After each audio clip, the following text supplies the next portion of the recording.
start with the probation service. Probation workers across Greater Manchester have been protesting about the proposed privatisation of the probation service. Dozens of staff staged walkouts yesterday lunchtime at 20 sites across the region.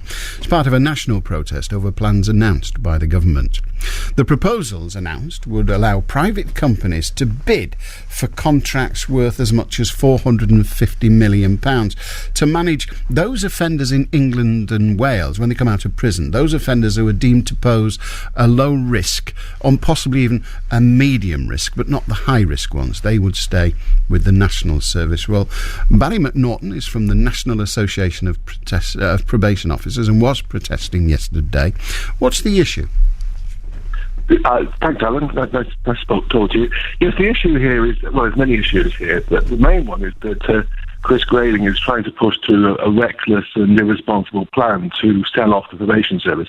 The probation service has been around for 106 years and does a very good job by any measure. And what he wants by the measure of reoffending, not very.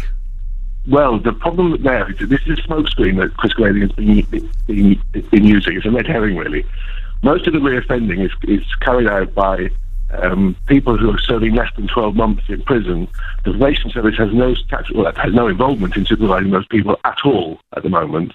And Chris Grayling is using that as a smokescreen behind which to sell off the probation service to companies like G4S and Serco.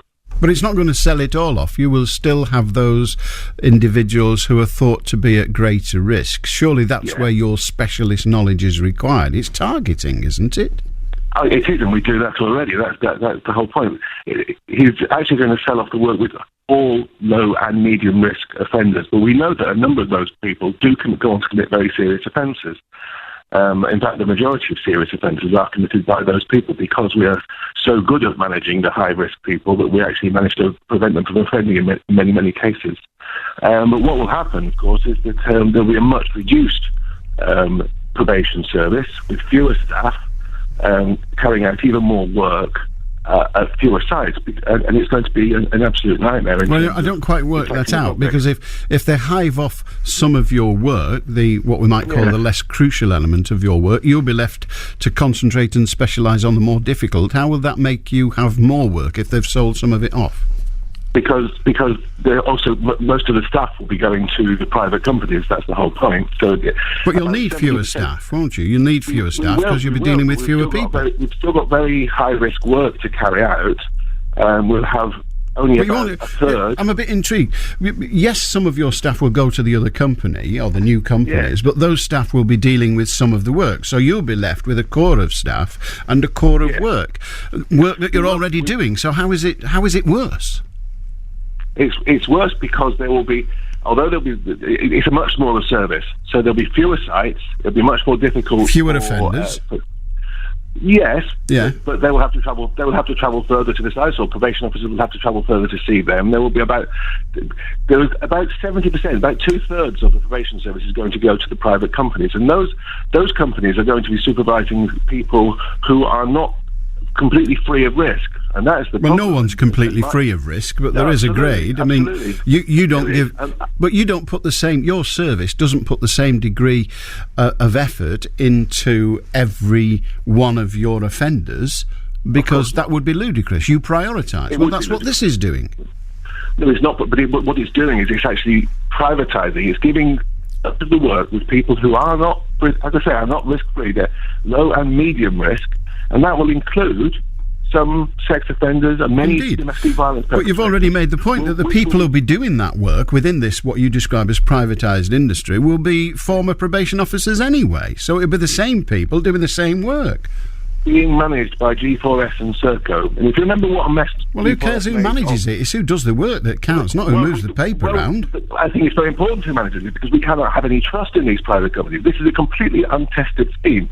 We know that last year G4S made a monumental mess up of providing security for the Olympics. That's their specialism, providing security, and they can't. Well, okay, but right. How are they going to get? To be fair, you're not blemish free in the probation service by any stretch of the imagination. You've got your own share of cock-ups, so pointing to somebody's cock-up when you stood on one yourself is no great defence. Well, I'd like you to cite some of the cock-ups if you want to. I don't have to. The Probation Service has got a terrific record of supervising. But not a perfect one. Offenders. Yeah, nobody's perfect, are they? Indeed, so you've had cock-ups. Perhaps you can point them out to me. We're talking about G4S and Serco.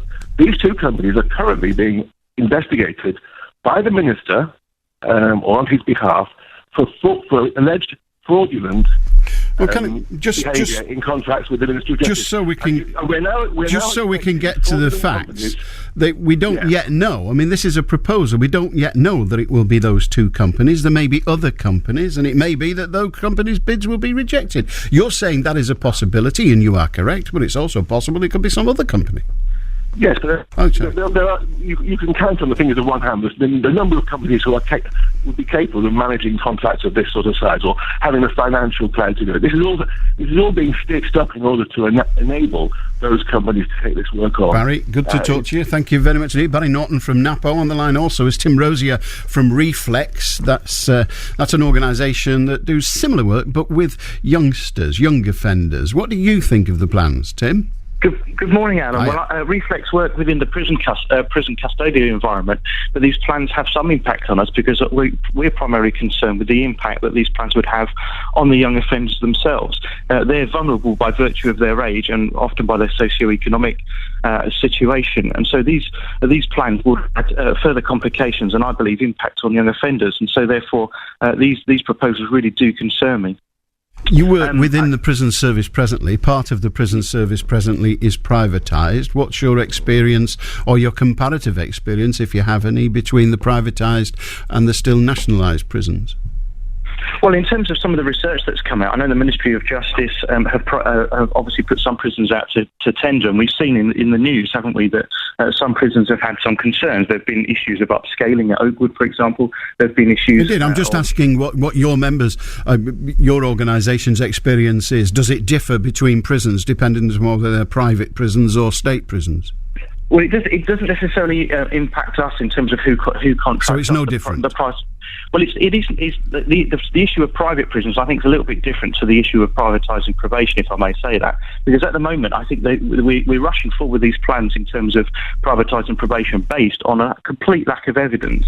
And on the small study that has taken place, Chris Grading has started to proceed with these without even waiting for the results of that research to come through. Tim Rosier of Reflex, thank you very much indeed. Also, Barry Norton from NAPO. We did approach the Department of Justice, of course, and the Justice Secretary, Chris Grayling, said in a statement more than 600,000 offences were committed last year by those who'd broken the law before, despite spending £4 billion on prisons and probation. He says the public deserves better, and we will continue to support staff and engage with unions as our reforms move forward. Just to remind you what Barry Norton said, and that was that, yes, 600,000 re-offended, but a very large proportion of those had no contact with the probation service at all because their prison sentence was far too short. I think we're level.